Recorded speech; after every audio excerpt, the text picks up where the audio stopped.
Good morning students. चलिए मैं हिंदी की आज फिर से एक वीडियो लेकर आई हूँ कक्षा 8 के लिए हिंदी व्याकरण की। ठीक है बेटा, आज हम पढ़ेंगे, मैंने वहाँ पे आपको पिछली वीडियो में बताया, बोली, भाषा, साहित्य और व्याकरण। व्याकरण में ही इनका प्रयोग होता है। तो जैसे व्याकरण में पहला वर्ण विचार होता है, तो आज हम वर्ण विचार पढ़ेंगे।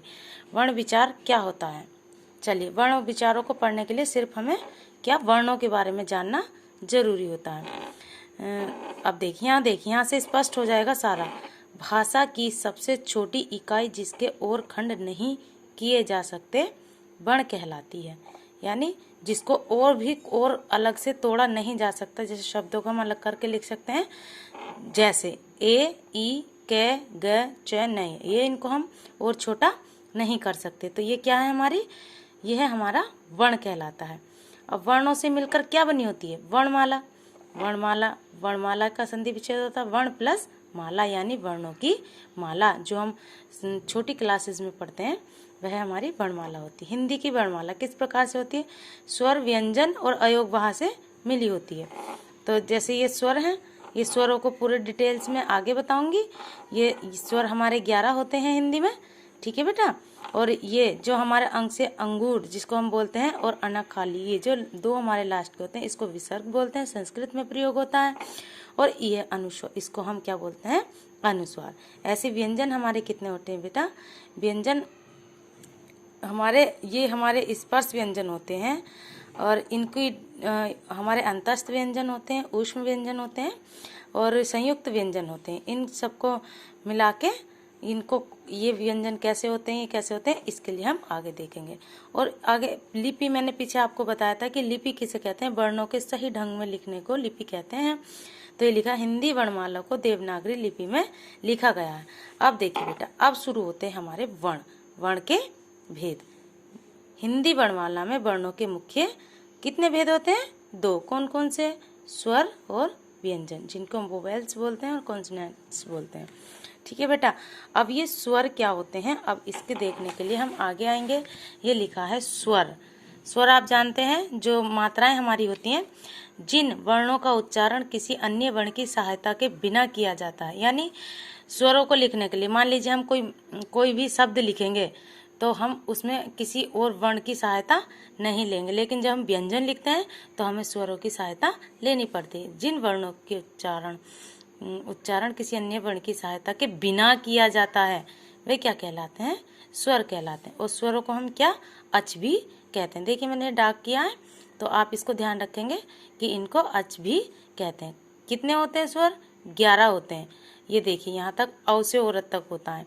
ठीक है। अब स्वर के भेद, ये स्वर किसे कहते हैं, कितने होते हैं? अब इनके भेद यानी प्रकार कितने होते हैं?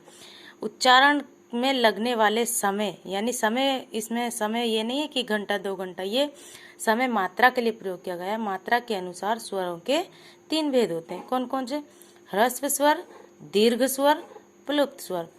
ह्रस्व स्वर यानी जिन स्वरों के उच्चारण में बहुत कम समय यानी एक ही मात्रा का प्रयोग होता है, वे ह्रस्व स्वर कहलाते हैं। ये कितने होते हैं? 4 होते हैं बेटा। अ से अनार, ई, उ, छोटे छोटे जो होते हैं। देखो, इसका आ बड़ा रूप होता है, इसका बड़ी, इसका बड़ो, लेकिन ह्रस्व स्वर इनमें कम समय लगेगा। तो ये हमारा क्या है? हमारा ह्रस्व स्वर कितने होते हैं? 4। ये जब मैं अभी आपको कॉपी में कैसे लिखना है वो आपको पूरा शो हुआ मिल जाएगा। ओके बेटा। अब देखिए दीर्घ, जैसे इसके नाम से ही शो हो रहा है कि दीर्घ यानी बड़ा, यानी ज्यादा।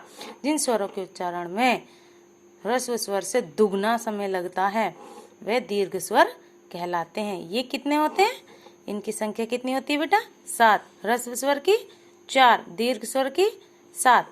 कौन कौन से होते हैं? देखिए, इसका रूप बड़ा आ गया आ, इसका बड़ा आ गया ई, इसका बड़ा आ गया उ, ए और औ भी, ओ, ये हमारे कितने होते हैं? 7।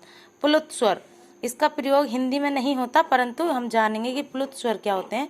जिन स्वर के उच्चारण में ह्रस्व स्वर से 3 गुना समय यानी 3 मात्रा का समय लगता है, प्लुत स्वर कहलाते हैं। 3 मात्रा का शब्द बहुत ही कम होता है, जैसे ओम। इसमें अंक जो होता है 3 का अंक, इसका प्रयोग करते हैं। प्लुत स्वर का प्रयोग साधारणतः हिंदी में नहीं होता है। ठीक है बेटा। अब हिंदी भाषा में स्वरों का प्रयोग 2 प्रकार से होता है। हिंदी भाषा में ठीक है। कितनी, कौन सी हिंदी भाषा में, आपसे पूछो कोई हिंदी भाषा में स्वरों को कितने प्रयोग से प्रकार से प्रयोग होता है, तो इसमें पढ़ेंगे। देखिए कितने, 2 से, जैसे स्वतंत्र रूप से और मात्रा के रूप में आप जानेंगे बेटा। जो स्वर हम, आप ये ध्यान रखिए कि स्वर हमारे ये होते हैं, इनको कितने प्रकार से बोल सकते हैं हम, कितने प्रकार से प्रयोग कर सकते हैं, ये यहाँ पर बताया गया है। जैसे हमें ई है, ये स्वतंत्र है, इसमें कोई नहीं जोड़ा, ये लिख रहा है इमारत, ये भी है स्वतंत्र, ये भी है, इसमें कुछ नहीं जोड़ा। उपजाऊ, तो हम इसको वैसे ही लिख देंगे जाओ, औजार, औरत, ऐसे करके हमारे बहुत सारे शब्द हम लिख सकते हैं। अब स्वरों को एक रूप से मात्रा में लिखते हैं। देखिए लिखा है, ये पूरे स्वर लिखे हैं ना हमारे बेटा। अब इनकी मात्राएं कैसे, अ की कोई मात्रा नहीं होती, हर व्यंजन में अ लगता है, अ के साउंड निकलता है। जैसे बोल के देखेंगे क, ख, तो ये निकलता है। अब आ की मात्रा के लिए, छोटी के लिए एक एक शब्द बनाए। जैसे लाल, छोटी की मात्रा लगी विनय, बड़ी की तो लगी झील, मुस्कान, झूला, मेला, शैशव। देखिए ऐसे एड़ी की 2 मात्रा होती है, शैशव, और ये ओ की मोहरत, और मोहन, और ये गौरव। ठीक है बेटा, तो ये आप पढ़ेंगे। मात्राओं का ध्यान आपको अच्छे से होना चाहिए, तभी आप स्वरों को समझ सकते हैं और हिंदी को, अपनी मातृभाषा को अच्छे से सीख सकते हैं। ठीक है बेटा, ये क्या हो गया हमारी, इतना पूरा वर्ग कितना हो गया स्वरों का। अब यहाँ आ जाइए, वर्ण विचार में एक होता है हमारा दूसरा प्रकार व्यंजन, यानी अब इनके आगे जो शुरू होता है वर्णमाला में, वो कहलाते हैं व्यंजन। जिन वर्णों का उच्चारण स्वरों की सहायता से किया जाता है। ऊपर क्या पढ़ा था कि वर्ण की सहायता के बिना किया जाता है, और यहाँ पर वर्णों का उच्चारण जो करते हैं स्वर की सहायता से किया जाता है, वे हमारे व्यंजन कहलाते हैं। ठीक है बेटा, अब व्यंजन के कितने भेद होते हैं। व्यंजन हमारे मूल रूप से 33 होते हैं, परंतु संयुक्त व्यंजन और अंतस्थ व्यंजन और ऊष्म व्यंजन को मिलाकर ये हमारे कितने हो जाते हैं, 39 हो जाते हैं। ठीक है, तो अब वो आप देखेंगे कॉपी में मैंने शो किया, आप उसमें समझेंगे। अब जैसे स्वरों के भेद पढ़े, ऐसे व्यंजन के भेद पढ़ेंगे। व्यंजन के कितने भेद होते हैं बेटा, 3, स्पर्श व्यंजन, अंतस्थ व्यंजन और ऊष्म व्यंजन। इनको शॉर्ट में मैंने लिखा है कॉपी में, आप वैसे ही लिखेंगे। जिन व्यंजनों का उच्चारण कंठ, होठ, जिह्वा आदि के द्वारा होता है वे स्पर्श व्यंजन होते हैं। इनको पढ़ने की जरूरत नहीं पड़ती, केवल हमें स्पर्श व्यंजन हमसे पूछे जाते हैं कि हमारे स्पर्श व्यंजन कौन कौन से होते हैं। तो बेटा ये हमारे 5 वर्ग होते हैं, क, च, ट, तप, इसको बोलते हैं क, च, ट, त, प। अगर हम इससे एक शब्द बनाएंगे, अगर आपको पता नहीं चलेगा कि स्पर्श व्यंजन क्या होते हैं, तो आप देखिए एक शब्द बना सकते हैं।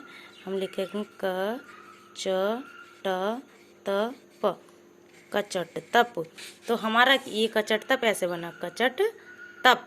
तो ये कचट तप के जितने भी व्यंजन होते हैं वो हमारे स्पर्श व्यंजन कहलाते हैं। इनकी संख्या कितनी होती है, इनकी संख्या 25 होती है। ठीक है बेटा, ये हमारे दूसरे व्यंजन होते हैं। ठीक है, अब सभी ये बस इतना ही पूछते हैं स्पर्श व्यंजन क्या होते हैं। अब आगे देखेंगे अंतस्थ व्यंजन। अंतस्थ व्यंजन जिसमें हमारी जिह्वा जो है मुंह के किसी भी भाग को नहीं छूती है, वे हमारे अंतस्थ व्यंजन होते हैं। जैसे हमारा य, र, ल, व, आप ये छू के, आप ये बोल के देखेंगे, इनकी संख्या 4, इन अंतस्थ की, ऊष्म की और संयुक्त व्यंजन की, इनकी 4 संख्या होती है। और स्पर्श व्यंजन की, स्पर्श यानी छूना, जैसे ये हम वर्णमाला में पढ़ते हैं क, ख, ग, घ, घ, च, छ, छ, ज, ज, तो इस प्रकार से ये दूसरे को छू रहे हैं। ठीक है, तो इसीलिए इनको स्पर्श व्यंजन कहते हैं। अंतस्थ व्यंजन हमारे य, र, ल, व होता है। ठीक है, अब जैसे ऊष्म व्यंजन, इसमें जो है जिन व्यंजनों के उच्चारण में हवा के रगड़ खाने के कारण मुख से ऊष्मा, यानी हमारे मुंह से जब हम देखिए हम चारों ये वर्ण बोले श, और आप मुंह के आगे हाथ लगाएंगे तो गरम गरम हवा से निकलेगी श, श, ह। तो इसलिए इसमें मुख से हवा यानी ऊष्मा निकलती है। ठीक है, कौन से अंतस्थ व्यंजन, ऊष्म। और एक होते हैं हमारे संयुक्त व्यंजन, जब 2 या 2 से अधिक स्वर रहित व्यंजन आपस में मिलकर एक नया व्यंजन बनाते हैं, तब वह हमारे संयुक्त व्यंजन कहलाते हैं। जैसे हमारा ये होता है ना छ, छत्रे, तिर, त्रिशूल, ज्ञानी और श्रवण। ठीक है, तो ये किससे मिलकर बना है बेटा, क और श से। ये मैं आपसे पूछ सकती हूँ कि जो छ क्षत्रिय है वो किससे मिलकर बना है। जैसे आप कक्षा बोलते हो तो सीधा बोल दो क और श कक्षा, और त्र त और र, और ज्ञ जय और जो हमारा अन खाली होता है, और श और र श्र। ठीक है बेटा, तो ये हमारे एक देखिए पढ़िए, द्वित्व व्यंजन किसे कहते हैं। आप इसको द्वित्व इसके नाम से ही पढ़ सकते हैं, यानी दो। जब हमारे इस प्रकार का धक्का बच्चा यानी ये दो शब्द बुनते हैं हमारे, तो ये हमारे द्वित्व व्यंजन कहलाते हैं। धक्का, बच्चा, मिट्टी, सम्मान, जगन्नाथ, उसमें भी डबल ने आता है। तो इस प्रकार से बिल्ली, ये हमारे क्या होते हैं, द्वित्व व्यंजन कहलाते हैं। अब देखिए बहुत इंपॉर्टेंट है बेटा, ये यहाँ से स्वर तंत्र में कंपन के आधार पर वर्णों के भेद। कंपन बोलते हैं कांपना, और स्वर जो हमारी ध्वनि मुंह से निकलती है। स्वर कंपन में के भेद हम इसको पढ़ेंगे। ये कितने प्रकार के होते हैं, जब कंपन करते हैं मुंह से कितने प्रकार के होते हैं। ये गले में होता है कंपन हमारा, ठीक है। एक होता है सघोष, सघोष और अघोष। सघोष कौन कौन से होते हैं, जो हमारे मैंने आपको पीछे बताया कचटतप, उसका कौन सा देखिए वर्ग, प्रत्येक वर्ग का तीसरा, चौथा और पांचवा वर्ण होता है, और अंतस्थ व्यंजन का लास्ट में हम ह ले लेते हैं। ठीक है, अब आप देखिए सभी वर्णों का देखिए। अब ये कै नहीं है, क यानी कौन सा वर्ण लेंगे हम, तीसरा। क ख छोड़ दिया और ग, घ छोड़ दिया, चौथा और पांचवा देखिए घ और न, ये हो गया हमारा चौथा और पांचवा। यानी पहला लास्ट के तीनों लेंगे, क ख छोड़ दिया, ग घ अण, ऐसे ही आगे पढ़ते जाएंगे।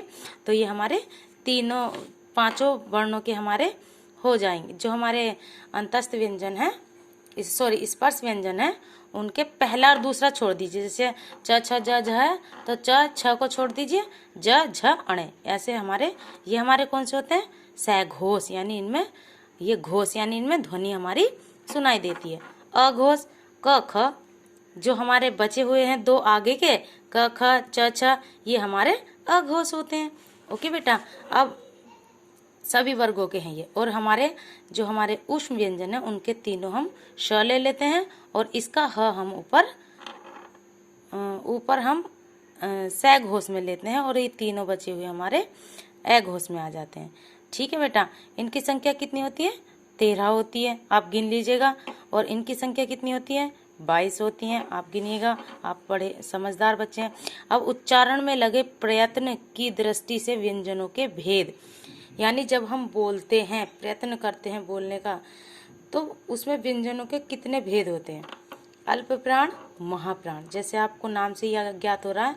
अल्प यानी छोटा, यानी जिसमें हमारी कम ध्वनि लगती है, कम वायु का प्रयोग करना पड़ता है। महाप्राण यानी जिसमें हमारी ज़्यादा ध्वनि का प्रयोग करना पड़ता है, तो वे हमारे अल्प प्राण, और आगे है हमारा महाप्राण। ठीक है, ये दो हमारे होते हैं।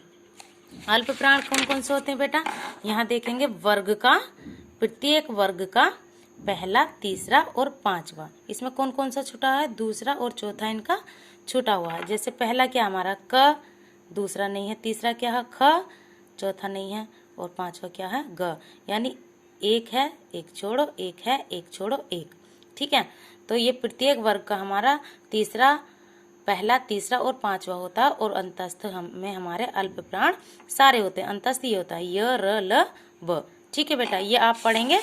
और अब आखिरी में आ जाइए, लास्ट में हमारा है, ये है हमारा अल्प प्राण, महाप्राण। देखिए महाप्राण जैसे बोलने से ज्ञात है, महा ये हमारे बड़े शब्द होते हैं, इनको बोलते हैं तो हमारे गले में से ध्वनि निकलती है। जैसे बोलेंगे ख, घ, छ, झ, तो हमारा गला हमारा जो है इसमें कंपन करता है। जैसे ठ, ढ, आप गले पे अपने हाथ रख के देखेंगे तो इनमें से हमारी ध्वनि निकलेगी, और हमारे ऊष्म व्यंजन इसमें सारे आ जाएंगे। किसमें, महाप्राण में। यदि आपसे पूछा जाए कि महाप्राण कौन कौन से होते हैं, तो दूसरा और चौथा हमारा महाप्राण होते हैं, पहला, तीसरा और पांचवा हमारे अल्प प्राण होते हैं। मैंने इसको बहुत अच्छे से कॉपी में नोट्स बनाए हैं, आप जब उसमें लिखोगे तो आपको और अच्छे से समझ आएगा। ठीक है बेटा। अभी मैं आपको फ़ोटो क्लिक करके आपको भेजूंगी, आप उसको कर लीजिएगा। और जब कॉपी में आप करेंगे, किताब में ज़्यादा होता है, मैंने शॉर्ट में लिखा है तो वो वहाँ पर आपको अच्छे से समझ में आ जाएगा। आशा करती हूँ आपको ये भी सब समझ में आ गया होगा। ये आपको याद रखना है, ठीक है बेटा। ओके। और व्याकरण में आपका लगभग हमारा PT1 का कोर्स पूरा होने जा रहा है, फिर हम बसंत की किताब के पाठ पढ़ेंगे। ओके बेटा, ओके, बाय बाय बेटा।